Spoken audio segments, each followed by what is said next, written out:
Welcome to the Aledo Bearcats Coaches Show podcast from Real Country 92.1 Hank FM. Brought to you by H5 Sports Barn in Aledo. Recorded live every Monday night at 7 from the new Jake's Burgers in Aledo. And now, with Aledo Bearcats head coach Robby Jones, the voice of the Bearcats, Kevin Lonnquist.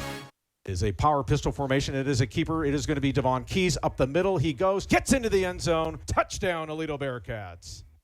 Was the Bearcats' first touchdown of the night in their 56-21 victory in the Class 5A Division I Region I championship game, or the state quarterfinals, and the Bearcats are back to the state semifinals once again. They are going to be taking on the Forney Jackrabbits this coming Friday, 7:30 kickoff over in Midlothian, a stadium Aledo has known very well over the years for playoff games. Pre-game show on Hank FM will start at 7 o'clock, and then again the kickoff at 7:30. We hope that you will join us, and we want to thank you all, of course, for being a part of these weekly podcasts with Coach Robby Jones and selected players. Of course, we had the cross-country coaches here a few weeks ago, or the cross-country team rather, then the volleyball coach, as well as our basketball coaches here. And of course, we hope to do this throughout the course of the academic school year. I'm Kevin Lonnquist. First of a 3-segment podcast tonight. We're going to start off with Coach Jones. Then in our second segment, we're going to look at the TCU legacy connection. That'll be quarterback Haus Hjeny and wide receiver Blake Burdine. And then in our third segment, we're going to look at the defensive side with linebacker Davohn Keys and then defensive end Cooper Kohan. All right, Coach, congratulations. 56-21 victory over Abilene Friday night over at Tarleton State in Stephenville. And your offense once again hitting on all cylinders to start, scoring the first 3 times you touched the ball, 4 out of 5 to build the 28-0 lead. What was that level of execution like? It was great to see us come out and start the way we did. We started fast. We took the ball for a reason. We felt like we had an opportunity to get an early lead on those guys, which we did. And it just felt great watching the offense, go the way they were. Now, there seemed to be that lull in the second quarter where you all had the couple of special teams snafus on punts. One was the snap over Cole Crawford's head, and then unfortunately he shanked the next one, and then they closed it to 28-14 at the half. Was there just like maybe they felt like they were too much? It was too much of a comfort zone, and they felt like they had it, and like you got to keep going here. Or what was kind of your sense of that? Yeah, and that's kind of been the theme all year. We go out and jump on people like that, and then all of a sudden we kind of relax. And we did relax a little bit. And they also threw a different look at us on defense, which caused us, to not be in good plays at times. And then, the miscues on the punts. Plus, in that span, after we got the 28-point lead, we got 7 penalties. And that was something that I had a conversation with one of the officials about, that, hey, all of a sudden it looks like you guys are trying to help these guys, get back in the ball game. So, it was one of those deals where, things didn't go well for us the second quarter, but then our kids go in at halftime and we make adjustments and we calm down and we go back out and we start executing again. And I think the important sequence for you was they get the ball to start the second half, a la Lubbock Cooper 2 weeks ago. You guys get the stop. Obviously, you had the unfortunate on the punt return fumble, but then again, you all immediately get the stop on 4th down. One thing in that game is that you all had 4 4th down stops, turnovers on downs that way. I mean, real credit to your front and just reading keys and taking care of business. Yeah, our defensive front did a great job all night. That was coming into the season. Was one of the question marks was our defensive line.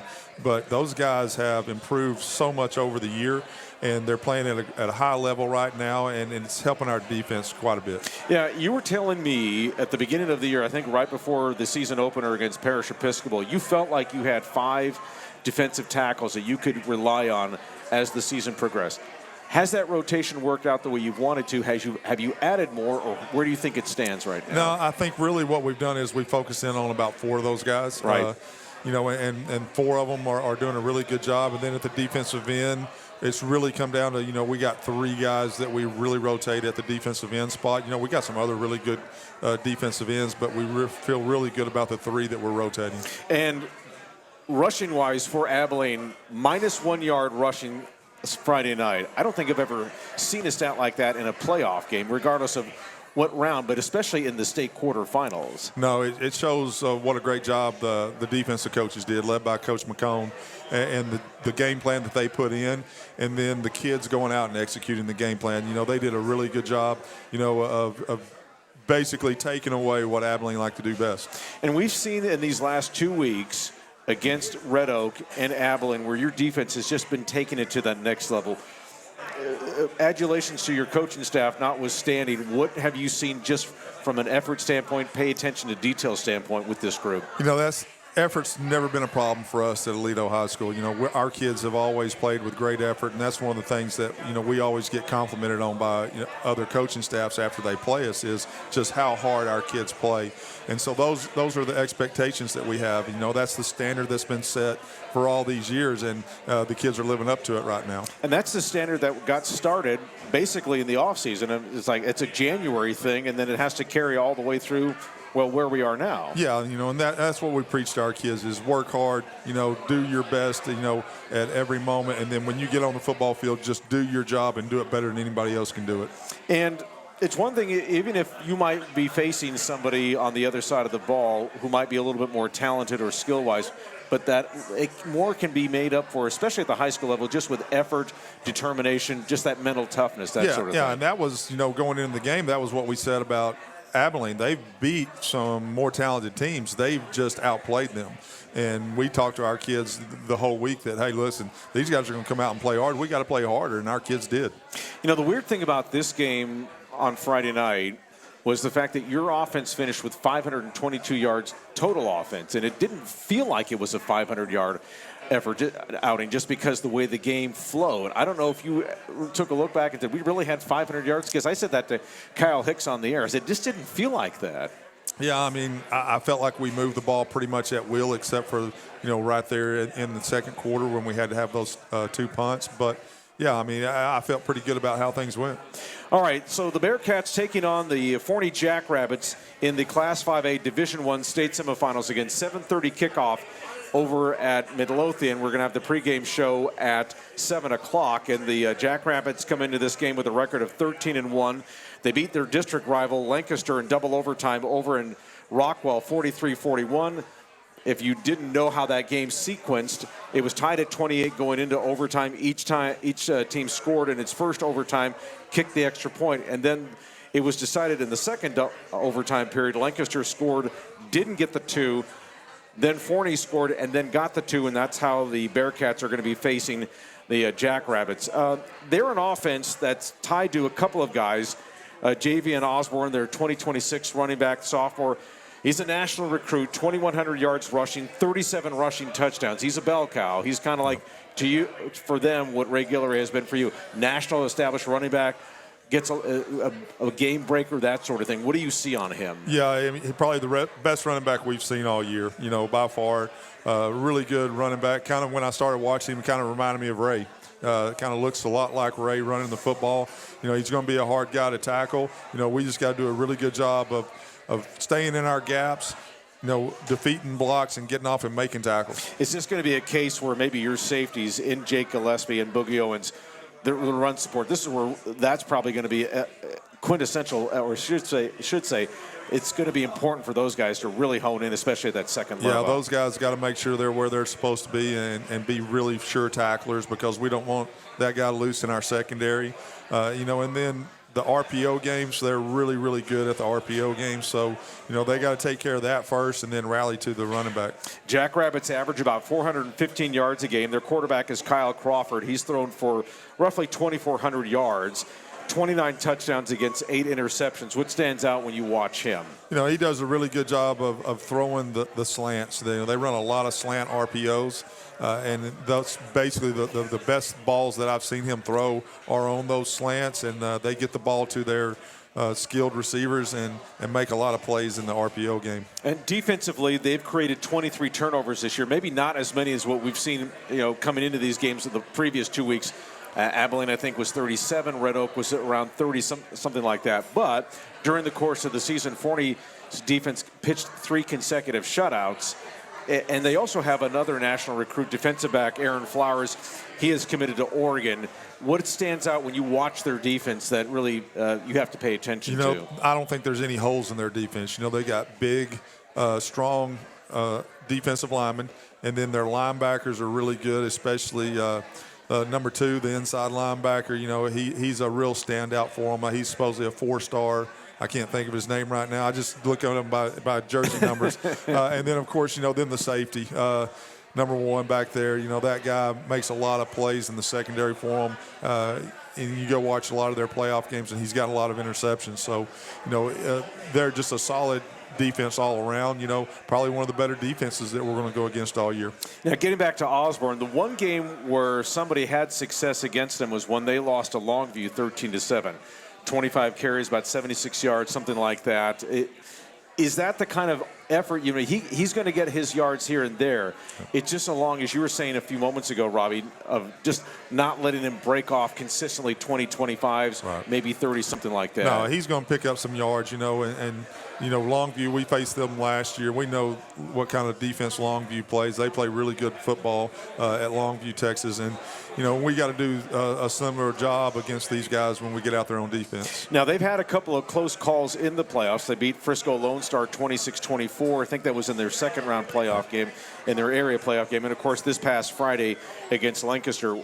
I guess maybe in a standpoint of when you look at a mentally tough team winning 2 games like that by 2 points, what did you see characteristic-wise that stood out and why they were able to pick up those wins? Yeah, just a good, solid football team that's making plays and doing what they need to do to win the football game. Region 2 is historically a very tough region. So anybody that makes it out of Region 2, is going to be a really good football team. Yeah, you saw that last year against Longview where you all trailed, but then you all got 2 touchdowns in the second half to prevail. And, of course, then we had that weird rain that stopped us with about a minute to go in the game. I don't think we're expecting any kind of rain issues like that this year. No, hopefully not. I've been looking at the forecast, and I haven't seen rain. I think I saw it was going to be in the 70s on Friday, so we should have some pretty good weather. Now, in playing in this stadium at Midlothian, I don't know if that means anything to you all because your familiarity with the surroundings. Of course, you had the epic game there last year against Midlothian. You've also played Ennis there a couple of times as well. You had that one game against Stephenville about 10 years ago, that sort of thing. So does it mean anything when you get to these playoffs, when you go back to a familiar neutral site? It doesn't have a whole lot of meaning to me. I just wanted to have a nice stadium for our kids to play in, at a neutral site. We didn't want to go all the way across the Metroplex and go play at SMU, which is a lot closer for them. Right. And Midlothian was actually his idea. I talked to him about possibly playing at Pennington Field at Hershey-Lewis Bedford, and he was good with that. But then he, said Midlothian is more of a neutral site as far as distance for both of us. So I agreed, we'll go to Midlothian. And I didn't inform him that we're 7-0 at Midlothian. Their head coach over at Forney is a gentleman by the name of Jeff Fleener, has done a really good job there. And, of course, when you go against programs like this that are making these kind of epic runs, because Forney's been pretty good over the years, but a run like this has been kind of unprecedented for them. No.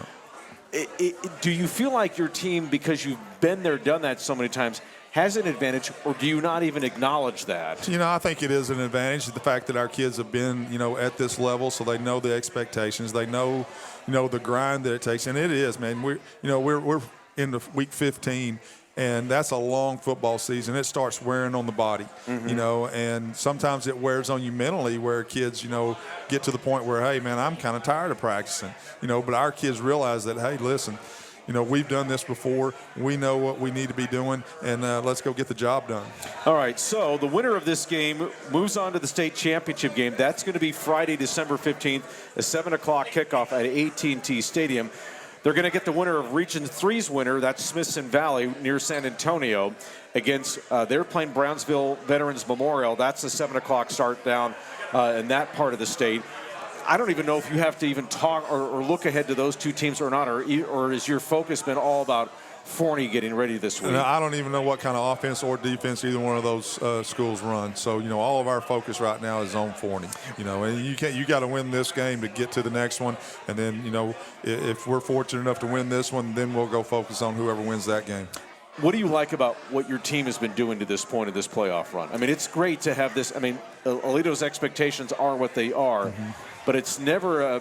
But when you get to the fifth week of the playoffs, that's a tremendous accomplishment in itself. What do you like about this team so far? You know, take away the second quarter. You know, and we played a pretty good football game last week. You know, and I like to see that. There's been times during the year where we haven't played our best. You know, well, there's been weeks where we played really good offensively, didn't play so good defensively, and then vice versa. You know, so, you know, I like the fact that, you know, we were playing really good offense, we were playing really good defense. You know, we just had that one little lull there in the second quarter, and if we can, you know, get rid of that, you know, then we're playing up to the expectations that we have for ourselves. You mentioned this in the third quarter against Abilene, how that was the quintessential version of complementary football. Defense gets the stops on Abilene's side of the field. Offense immediately takes advantage of it. I mean, if you could ask for a better script, that's what you want. No, exactly. It's exactly what we wanted. That's what we talked about at halftime. So, hey, look, defense is going to go out there. They're going to get a 3 and out. Then the offense is going to get the ball back, and we're going to get that momentum that we had in the first quarter going. And that's kind of what we did. You know, we did have the fumble on the punt, you know, but then the defense was able to stop them again. And, you know, then the offense, you know, took control of the game after that. And your defensive end, who's going to be joining us here in a little while with a pretty athletic play on the interception there, Cooper Kohan. Yeah, that was exciting to see. You know, I was very happy for Cooper to make that play. You know, of course, his buddy Kai Hallington got the tip on that, and then Cooper dives and catches that ball. I wish he'd have been able to stay on his feet and go score a touchdown. You know, it's fun, too, when defensive linemen come up with interceptions. It's like, because they're the ones that are least expected to do something like that. But when they do come up with it, there's more of a celebration than I think if a safety or a linebacker or a corner comes up with it. Yeah, I mean, they're not used to getting their hands on the ball. You know, they don't always throw the balls to those guys in practice. You know, the DBs and linebackers, they get to make interceptions during practice, but the D linemen, you know, that's pretty special for them to be able to get one. And Cooper has really picked it up here the last couple of weeks. He leads your team in pressures, and he's also mixed in a couple of sacks. The interception, of course, is what it is, but he's just kind of taken that to another level here in the postseason. Yeah, and that's him being a senior, you know, taking the lead, you know, for the defensive line, you know, because we don't have a whole lot of seniors that are playing on the defensive line. So we got to have some senior leadership on the defensive line, and Cooper's kind of taking that role. Okay, finally, what do you want to get out of your team in preparation this week as you get ready for Forney? What's going to be the key? Obviously, you got through work on Monday, but what do you want to see Tuesday through Thursday before you bust over on Friday? You know, number one, we got to work on our health. We got to get, you know, a little more healthy going into the week. You know, hopefully tomorrow we're a little better than we were today. And then we got to focus in on making sure we know what Forney does best. We got to, you know when they like to jump in a different front on us and be able to handle those things offensively, and then defensively. We got to know basically what they're going to try to do on offense, you know, based on formations, and take advantage of that. All right, Coach, have a great week of work, and we'll look forward to seeing you on Friday. All right, thank you. All right, head coach Robby Jones. On the second segment, we're going to be joined by quarterback Haus Hjeny and wide receiver Blake Burdine, the TCU Legacy Connection. Stick around. The podcast comes right back.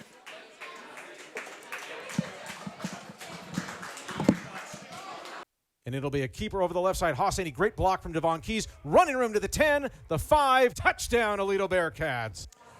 And that was one of the touchdowns the Bearcats scored in the third quarter, as they were able to pull away and then put away Abilene by a score of 56-21. Welcome back to the Aledo Coaches Show podcast. I'm Kevin Lonnquist. Segment, and we're going to be joined here in just a couple of moments by the quarterback Haus Hjeny, as well as wide receiver Blake Burdine. The TCU Legacy Connection is with us. But first, this by H5 Sports Barn and iPhysio. H5 Sports Barn and iPhysio and Performance can help unlock your athletic potential and elevate your game like the Aledo Bearcats. With expert sports physical therapy, tailored recovery plans, and top-notch sports performance training. H5 Sports Barn, proud supporters of the Aledo Bearcats. Well, as we do always in the opening part of this second segment, is that we give you the Aledo Alumni Report. The Alabama Crimson Tide moving on to the national playoffs. Jace McClellan, the running back, had a foot injury that he suffered in the fourth quarter against Auburn in the Iron Bowl. Did not play in the SEC title game against Georgia, but they are hoping to get him back in the Rose Bowl in the national semifinals when the Crimson Tide takes on the Michigan Wolverines. As for tight end Jason Llewellyn out of Oklahoma, he announced last week that he is going into the NCAA transfer portal, so Llewellyn will be looking for a new location in 2024. And then if you were driving by Aledo High School, especially over in the baseball field area, they had a great ceremony honoring their own Cody Bradford, who was a pitcher for the Texas Rangers, the World Series, world champion Texas Rangers. So that was a great ceremony over there. So we're going to be joined now by the quarterback here, Haus Hjeny, and then wide receiver Blake Burdine. And guys, welcome. Nice to have you with us. For Appreciate you. I think visit number 3, and then you're making your debut. So Sir, welcome first aboard. time. And you Thank got you got the analyst over there on TCU Radio there, who's going to be monitoring every word. Too. He'll be judging. First of all, congratulations.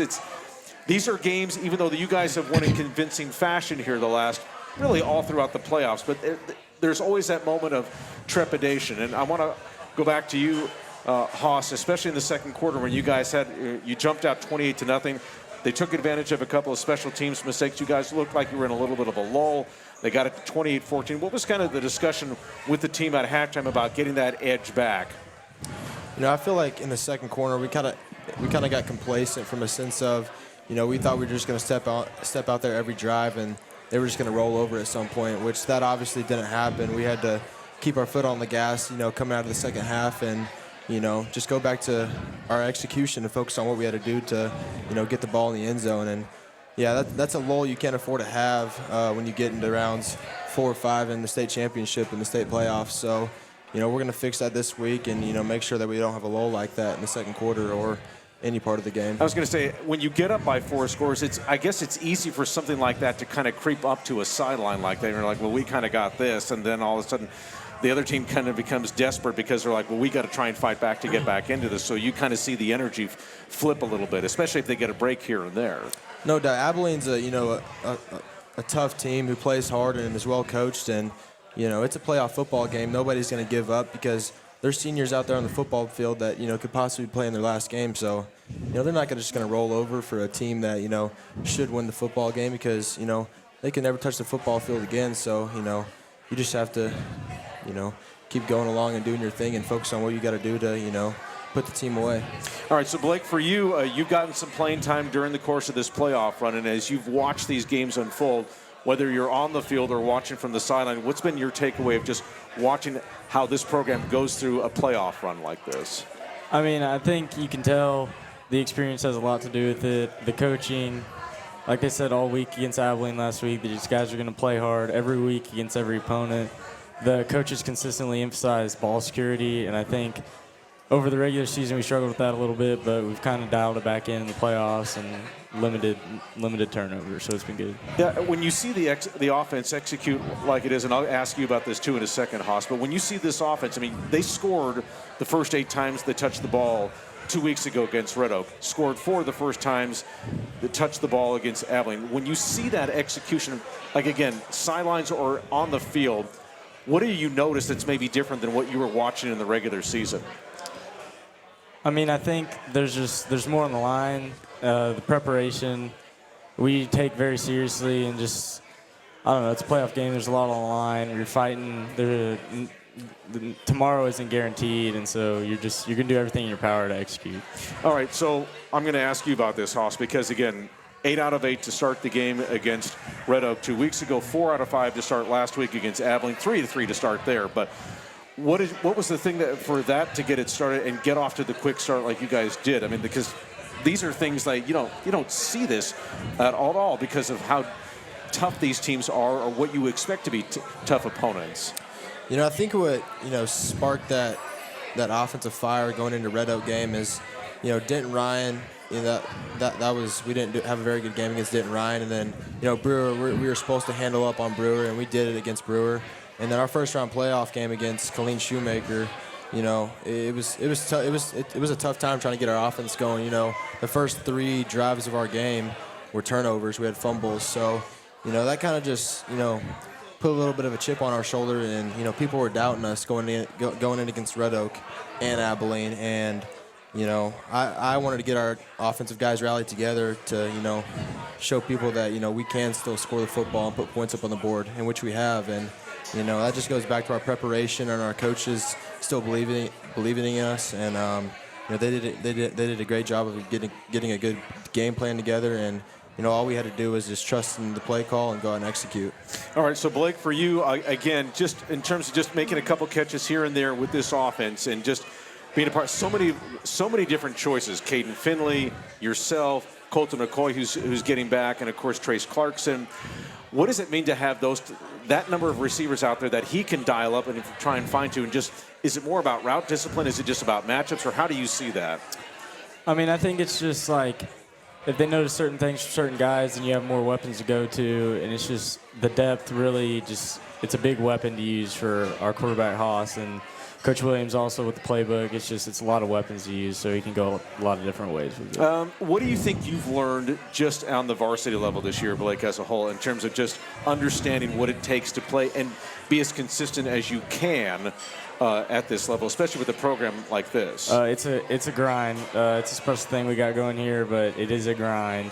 There's been mornings where we've all dreaded practice, but we know what we're ultimately working towards, and the coaches are there to push us. And it's a grind, but we know nobody else does what we do, and so we're all down for the grind. And I was going to say, and really, this is where the payoff is of this being a 365-day sport, if you will, because your work gets going in January with the off-season work, and then you guys have spring football in May. But is this where you see the payoff with all that work in the off-season and spring ball, and why you guys are still wearing the pads and the uniforms? Yes, sir. It's not just a grind in the fall. We grind as soon as we get back from Christmas break over the summer. It's all year long, and I think this is the ultimate goal, and we know that in January and over the summer. That's what we're working towards. So. Okay, so you guys have obviously are on the sprint track team here, the 4x100. Each of you run a leg on this, but I want to understand just about kind of the fun part of this, because when you all hooked up on the big touchdown pass against South Hills back in October, I think I made the comment on the air about one TCU legacy to the other TCU legacy on this, and you guys have been pretty tight over the years. What was that? And he spoke about it. Haus spoke about this a few weeks ago, but when you did that, what did that mean to you, just to have that kind of connection finally on a touchdown pass? It meant a lot. We had a lot of fun over the track. That was a grind too, but all season we'd be like, all right, we're going to get one, we're going to get one, we're going to get one. And then that Saginaw one, and then the South Hills one. I mean, he's always the first one down there, shoulder bumping me. So it means a lot, and it's really fun. By the way, I'm assuming that your speed comes from the linebacker who played at TCU, right? It does, yes, Yeah, sir. I figured it did. Okay, all right. So let's get into this week's game against Forney, state semifinals. A lot on the line. You got to get back there. And, of course, you guys went through this war last year against Longview. You trailed before you guys scored twice to take the lead, and then we had that bizarre 2-hour rain delay over at Kincaid. In a game like this, preparing for a team like Forney, what stands out to you on defense, Haus? They're really fast. They got a really good Division I safety who flies around the field well, and takes good angles to fly to the football, and they got corners that have coverage that play in coverage really well, and a really good linebacker that moved in from Sock last year, who is a really smart football player who can create turnovers, and we're just gonna have to play Bearcat football and just trust in our coaches to put together a good game plan and just go out there and have trust in each other, because that's what we've done all season. That's what we've relied on. We might not always have the most talent out on the field, but we're gonna play hard for each other and fall back on our preparation that we had in our off season. All right, so Blake, let me ask you, in terms of just what you've watched on Forney on defense, what stands out to you in terms of just their secondary? Because they, as Haus just mentioned, they have a national recruit by the name of Aaron Flowers who's committed to Oregon. So, and then they've got others very talented players. So, what stands out to you about that secondary? Because you're going to be going against them when your number's called. They're fast. They're real fast. They're big. They play well. They drop back really well, so we're going to have to get off the brakes, run and pass. And I just think we can't try to do anything extra. We just got to stick to the game plan, and if we play the way we're capable of playing, we'll be fine. All right. And then as far as just going through when there's so much, because now you can see AT&T Stadium next Friday, but you have to kind of keep it to this Friday the 8th. How do you make sure that you don't get too excited to look ahead? I'll start with you on that, Haus, to that. And you've been through this before, but it's always a new season. When you get to this point in the season, when you've been playing for 15 weeks straight, or you got to count fall camp, so about 16 to 17 weeks, it's really easy to get complacent and bored with the process, and you can't allow that to happen or creep into your team's culture, and you can't have guys that are dreading to go to practice. Although people are going to dread going to practice, this is a really blessed spot to be in. Not a lot of teams are playing 16 weeks of football possibly, and in which we are on a consistent basis, and this is my second year doing it. So you just have to feel blessed to be in the moment and take advantage of every opportunity you have, because, you know, it can be gone like that. You know, I might not be able to play a football game again. You never know. You just never know. So you just have to take it day by day and enjoy being around your brothers and, you know, appreciate the moment, which is what we're going to do. And then for you, Blake, again, first time for you to kind of go through this, there's the excitement there because you can see AT&T Stadium, but you know you got to focus on Midlothian. How do you see that? It's week 15. Everybody's tired, but ultimately we all love it. We love the grind. We're excited, and we know we say it every year after we get back from Christmas break. This is the ultimate goal. Nothing's going to stop us from getting here, and so even if that's just like having to stay within yourselves in big moments like this, we're going to stay within ourselves. Is it easy to sleep? I mean, when you guys get through, when you guys are going through the deeper into the playoffs, and because of so much that's on the line, as every round becomes more and more important, is it still easy to sleep at night? I'll start with you on that, Blake. I've had some rough nights, but there's just a lot on my plate. Just football, school, all that stuff, just worrying about it. But, I mean, ultimately, there's some nights where I just get some good sleep because I realize how blessed I am. I couldn't do any of this without support of my family and teammates and coaches. So not really. It's just kind of off and on, but something I'm Gotcha. willing to pay. And then, Haus, for you, what's, you know, in the position that you're in, what's the kind of tone that you want to set and help as you guys are going through this week of work, getting ready for Forney on Friday in Midlothian? You know, you can't take these moments for granted. Like I said before, just enjoy the moment because, you know, this team will never be the same again. This however many players you have on this team, it won't be the same team again. We got 2 weeks left with these guys, so just take advantage of every moment you have, and, you know, the little things, the locker room with the guys, especially for me. I'm a senior. This is my possibly last 2 weeks being at Aledo Bearcat and being on this football team. So I'm trying to enjoy, you know, being with my boy Blake, throwing rats to him in practice, you know, having fun in practice, having fun in the locker room, you know, and just staying focused and, you know, focusing on what we got to do to prepare ourselves to, you know, win this game to hopefully go on and win a state championship. And the championships notwithstanding, you'll look back 10, 15 years now and just the relationships that you all developed. I would think that'll mean a lot to you, I would suspect. Blake. Yes, sir. We spend pretty much all year together. We bleed and sweat together. It's just it's a grind, and we're all pretty tight. We love each other, so it's a special bond. All right, this is the TCU legacy that's joined me for week 2 of the Coaches Show podcast. Quarterback and TCU commit Haus Hjeny, wide receiver Blake Burdine. Guys, thanks for being with us. Appreciate you. Thanks for having us. Third segment coming up. That's going to be linebacker Davohn Keys and defensive end Cooper Kohan. Stick around. Third segment of the Coaches Show podcast coming up after this break. And we welcome you back to the third segment of the Aledo Coaches Show podcast here. Jake's on 1187 in Aledo. I'm Kevin Lonnquist. This reminder before we start our third segment that we are brought to you by H5 Sports Barn and iPhysio. H5 Sports Barn and iPhysio and Performance can help unlock your athletic potential and elevate your game like the Aledo Bearcats. With expert sports physical therapy, tailored recovery plans, and top-notch sports performance training. H5 Sports Barn, proud supporters of the Aledo Bearcats. All right, joining me here are a pair of seniors, defensive end Cooper Kohan, linebacker Davohn Keys.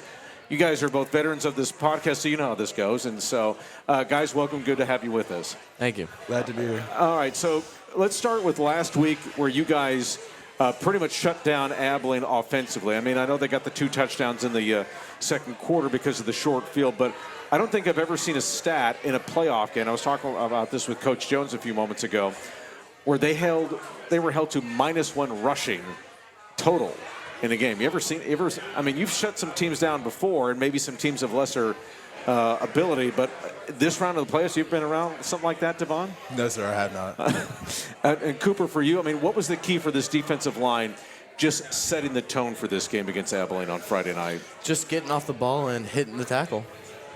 Easy, Yep. Just that simple. Easy. Okay, so in terms of them, now they were running a 2-quarterback system there between Dylan Slack and, of course, Braden Henry there. So when he was in, was it pretty easy to kind of I hate to say easy, But was it kind of like we knew what to expect, I guess? If he's coming in, he's probably going to be the run threat, and he might opt into a passing play, that sort of thing. So what was kind of the approach when he would enter into a game, Davohn, and what you all would have to focus in on that?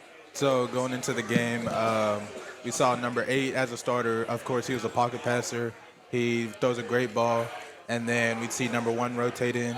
He was more of their wildcat, dual threat, run out the pocket, run to the outside type of quarterback.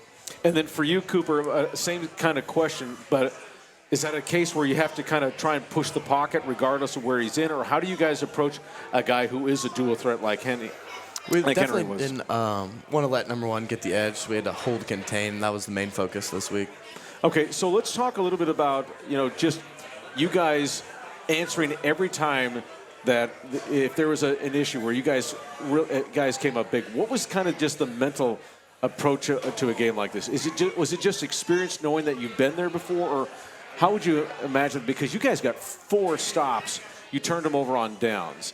Can you just talk about that, Davohn, and what that was like going through those sequences of just shutting them down and getting the ball back for your offense? Experience definitely helped. Playing tough opponents like Parrish and Geyer first 2 weeks, it showed that the defense needs to buckle down, and it doesn't matter what happens during the game. It just matters on the next stop. All right, so Cooper, for you guys defensively, I think I've seen you all at a different level. I mean, Lubbock Cooper, really good offensive team. We know that.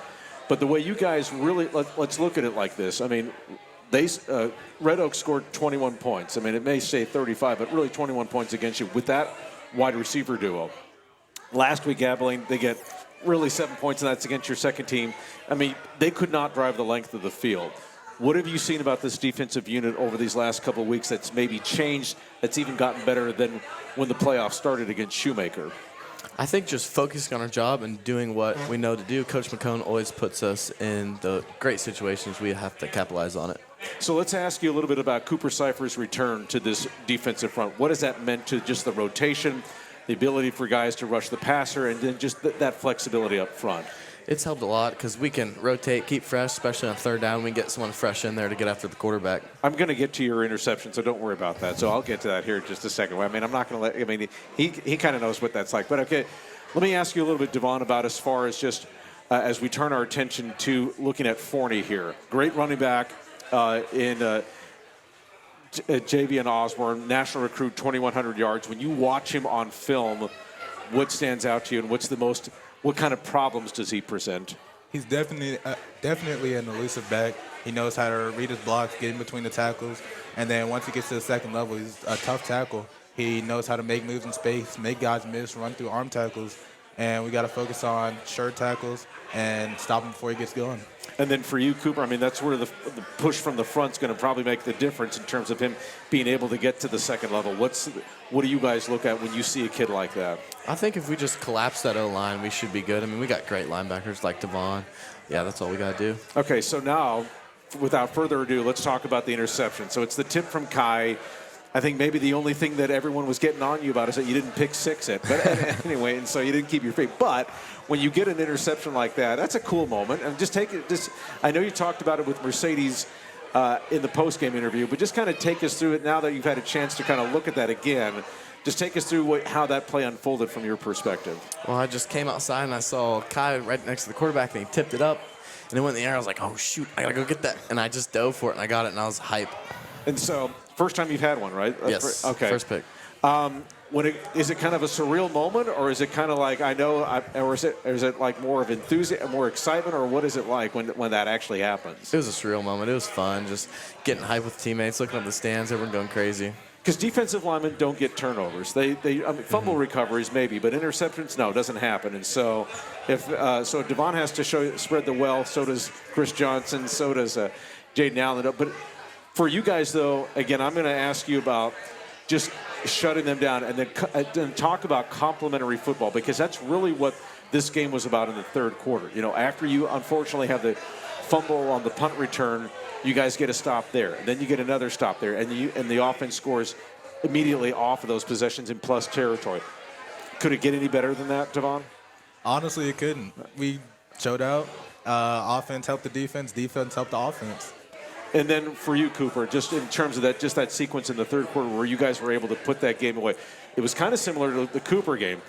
Abilene gets the ball to start the second half, and if they score, they make it interesting, much like what Cooper could have done, but then you guys get them off the field on that twice, basically, in the first couple of minutes. What did that mean to you guys just to kind of set that tone to start the second half? It was big, especially we had some big fourth down stops, and that helped the momentum and changed the swing of things.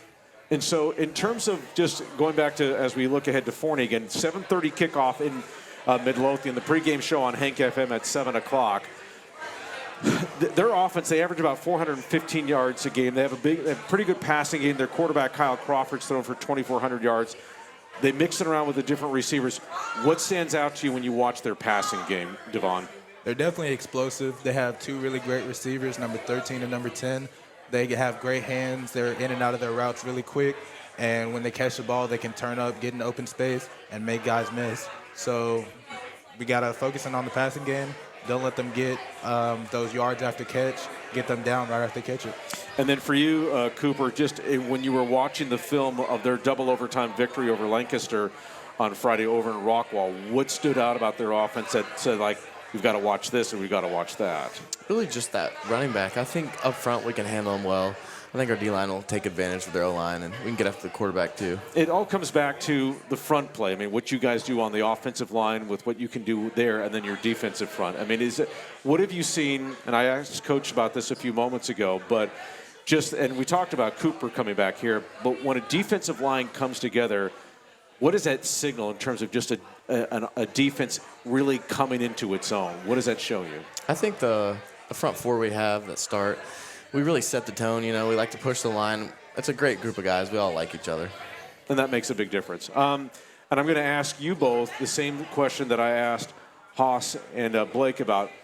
You know, AT&T Stadium is right there a week from Friday if things work out on the 15th. Is it easy to not look at that date and realize that December 8th in Midlothian comes first? It has been easy. Starting off from week one, we've always been going one game at a time. And keeping that mindset throughout playoffs has really made it easier to focus on your opponent this week instead of focusing on the end goal. Okay, and then for you, Cooper, how do you see that? Exactly the same. We're focused on Forney, and that's all we care about right now. Is it that? And then about the sleepless nights, how have you been sleeping in the playoffs during these as each round gets deeper? I mean, has it been okay, or how has it been? I've still been sleeping good. I trust in my teammates, and I trust that everyone's going to do their job, so nothing to stress about. Okay, and then for you? No, I sleep great. Okay, I got it. All right, and then just a final thing for you guys in terms of just the way that this defense has come together. If you could signal maybe one player on this defense that's come the furthest, maybe surprise or whatever, if you could point to one, who do you think it would be? I'd say Decker Sanders. He started off a little iffy. He was still nervous. It was sophomore year on varsity. And he's really grown into his position and became a huge staple on the defense. And then what about for you? I would say the D tackles in general, Decker, Richter, Foreman, they've all grown. And, you know, but neither of them played last year, but they really stepped up. All right, guys. Well, we're looking forward to it. Friday night, 7:30 in Midlothian, the trip to the state championship on the line. Good luck to you all. That's Cooper Kohan to my left, and then that's Davohn Keys over to my far left here. Thanks, guys. Appreciate it.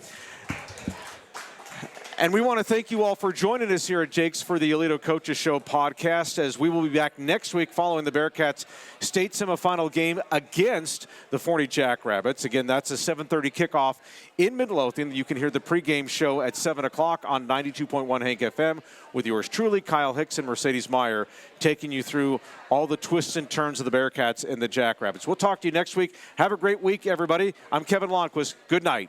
Thanks for listening to the Aledo Bearcats Coaches Show podcast, brought to you by H5 Sports Barn in Aledo, with Bearcats head coach Robby Jones and the voice of the Bearcats, Kevin Lonnquist. Please like and subscribe to this podcast and tell a friend. You're also welcome to join us in person every Monday night at 7 from the new Jake's Burgers, 601 FM 1187 in Aledo. And then listen to every Aledo Bearcats game, home and away, live on 92.1 Hank FM, on the free 92.1 Hank FM app, or online at 921hankfm.com. The Aledo Coaches Show podcast is a production of Real Country, Hank FM.